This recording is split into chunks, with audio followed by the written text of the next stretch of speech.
High everyone, welcome to skill learning source. This is Saif Khan. আজকে আমি আলোচনা করব সাবজেক্ট ভার্ব এগ্রিমেন্টের খুব গুরুত্বপূর্ণ একটা টপিকস নিয়ে, হাউ টু আইডেন্টিফাই সাবজেক্ট। আপনি কিভাবে খুব সহজেই সাবজেক্টকে আইডেন্টিফাই করতে পারবেন। সাবজেক্ট ভার্ব এগ্রিমেন্টটা হচ্ছে সাবজেক্ট এবং ভার্বের মধ্যে এক ধরনের এগ্রিমেন্ট। তো আপনি সাবজেক্টটা যদি আইডেন্টিফাই করতে না পারেন, ভার্বটা আপনি প্রপারলি ইউজ করতে পারবেন না। তো আজকে আমি আপনাদের সাথে শেয়ার করব যে কিভাবে খুব সহজে আপনি সাবজেক্টটাকে আইডেন্টিফাই করতে পারেন।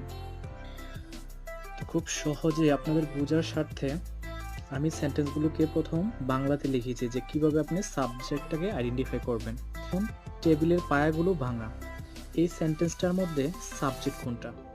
টেবিলের পায়াগুলো ভাঙা, এখানে কি ভাঙা বোঝানো হয়েছে? টেবিলটা ভাঙা না টেবিলের পায়াগুলো ভাঙা? তার মানে এখানে কিন্তু টেবিলের পায়াগুলো ভাঙা বোঝানো হয়েছে। দ্যাট মিনস এটা হচ্ছে আপনার সাবজেক্ট। এই সাবজেক্টের উপর ডিপেন্ড করে আপনি ভার্বটা ইউজ করবেন। দেখুন, the legs of the table is broken. তো এখানে টেবিল কিন্তু সাবজেক্ট না, বাগা হচ্ছে টেবিলের পায়াগুলো, দ্য লেগস অফ, এটা হচ্ছে সাবজেক্ট। এই সাবজেক্টটা হচ্ছে আপনার প্লোরাল। সাবজেক্টটা যদি প্লোরাল হয়, ভার্বটাও প্লোরাল হবে, এখানে ইজ হবে না, এখানে হবে আর। তার মানে এভাবে আপনি খুব সহজে সাবজেক্টগুলোকে আইডেন্টিফাই করতে পারেন। এরপরে দেখুন, গাছের পাতাগুলো সবুজ, এই সেন্টেন্সটার মধ্যে সাবজেক্ট কোনটা? এখানে কি গাছ সবুজ বোঝানো হয়েছে নাকি গাছের পাতাগুলো সবুজ? অবশ্যই গাছের পাতাগুলোকে বোঝানো হয়েছে, এটা হচ্ছে সবুজ।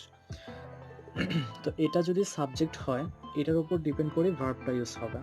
The leaves of the tree is green, এখানে কি দ্য ট্রি সাবজেক্ট নাকি দ্য লিভস সাবজেক্ট?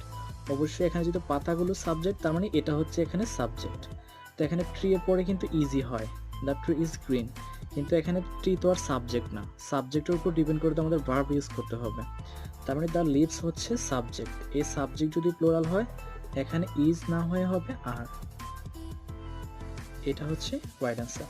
তারপরে the leaves of the tree are green, এখানে আর গ্রিন হবে। এরপর দেখুন, কমলা লেবুগুলোর মান ভালো নয়, এই সেন্টেন্সটার মধ্যে আপনার সাবজেক্ট কোনটা? এখানে কিন্তু কমলা লেবুগুলোর মান ভালো নয়, এই মানটা হচ্ছে আপনার সাবজেক্ট। কমলা লেবুগুলো কিন্তু ভালো না এটা বোঝায় নাই, এটার মানটা ভালো না সেটা এখানে বোঝানো হয়েছে। দ্যাট মিনস এটা হচ্ছে সাবজেক্ট, এই সাবজেক্টের উপর ডিপেন্ড করে আপনি ভার্বটা ইউজ করবেন।